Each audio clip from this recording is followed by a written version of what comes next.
Have you ever wondered why you feel pushed back into your seat when a car accelerates? Or why, when the car turns a corner, you're thrown to the side? These experiences are all due to something called inertial forces. To understand inertial forces, imagine you're on a merry-go-round. When it spins, you might feel a force pushing you outward. This sensation isn't because there's an actual force pushing you away, but because your body wants to keep moving in a straight line, while the merry-go-round is pushing you in a circle.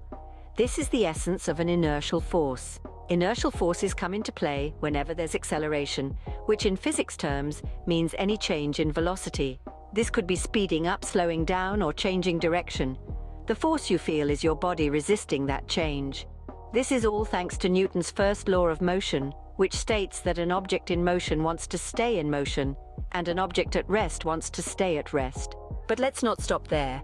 Inertial forces can get even more complex when we start rotating or accelerating in different ways. For instance, the Coriolis force is an inertial force that affects the path of objects in rotating systems, like the Earth. This force is why hurricanes rotate counterclockwise in the northern hemisphere and clockwise in the southern hemisphere.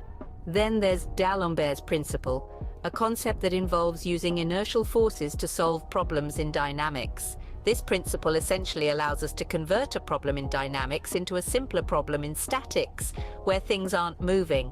So to summarize, inertial forces are forces that appear when we're in accelerating or rotating reference frames. They're not real forces, but they feel real because our bodies resist changes in motion.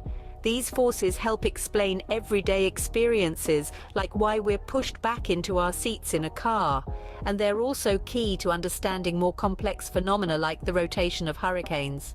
And remember, the next time you're on a merry-go-round and you feel that force pushing you outward, that's your body's way of telling you, hey, I want to keep going straight. That's the power and the subtlety of inertial forces. They're not just abstract physics concepts, but a part of our everyday lives.